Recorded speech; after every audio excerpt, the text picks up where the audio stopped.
Try করেছেন? আজকে evening স্ন্যাক্সে মা আমাদের এই গুলগুলার রেসিপিটি বানিয়ে খাওয়ালো। খেতে কিন্তু দারুণ লেগেছে। তো এই গুলগুলাটি বানানোর জন্য মা প্রথমে গরম জল করে নিয়েছিল, তারপর দিয়ে দিল এটার মধ্যে পরিমাণ মতো চিনি, তারপর এর মধ্যে আটা দিয়ে দিল আর বেকিং সোডা দিয়ে দিল। তারপর ঘরে ছিল ম্যাঙ্গো, কত ম্যাঙ্গোর সিজন তো প্রায় ঘরে ম্যাঙ্গোই থাকে। তো মা ম্যাঙ্গোটাকে গ্রাইন্ড করে এটার মধ্যে দিয়ে দিল। এটা অনেক রকমের ফ্রুটস দিয়ে বানানো যায়, যেরকম কাঁঠাল, তারপর আনারস, এরকম দিয়ে বানানো যায়, কিন্তু মা আজকে ম্যাঙ্গো দিয়ে এটা বানালো। তারপর এটাকে একটা স্টিকি ব্যাটার তৈরি করে 5-10 মিনিটের জন্য ঢাকা দিয়ে রেখে দিতে হবে।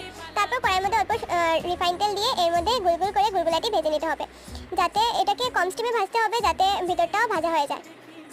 অল্পক্ষণ পরে আমাদের এই গুলগুলা রেসিপিটি রেডি হয়ে গেছে। উপর থেকে ক্রাঞ্চি আর ভিতর থেকে সফট, অনেক টেস্টি একটা দুর্দান্ত রেসিপি। আপনারা এটাকে চা দিয়েও খেতে পারেন আর টিফিন হিসেবে এটাকে নিয়ে যেতে পারেন। খুবই কম ইনগ্রিডিয়েন্টে আর কম সময়ে একটি দুর্দান্ত রেসিপি। আপনারা এই রেসিপিটি ঘরে ট্রাই করতে পারেন। কিন্তু আমার চ্যানেলটা যদি ভালো লাগে তাহলে লাইক করবেন, শেয়ার করবেন আর সাবস্ক্রাইব করবেন। ততক্ষণের জন্য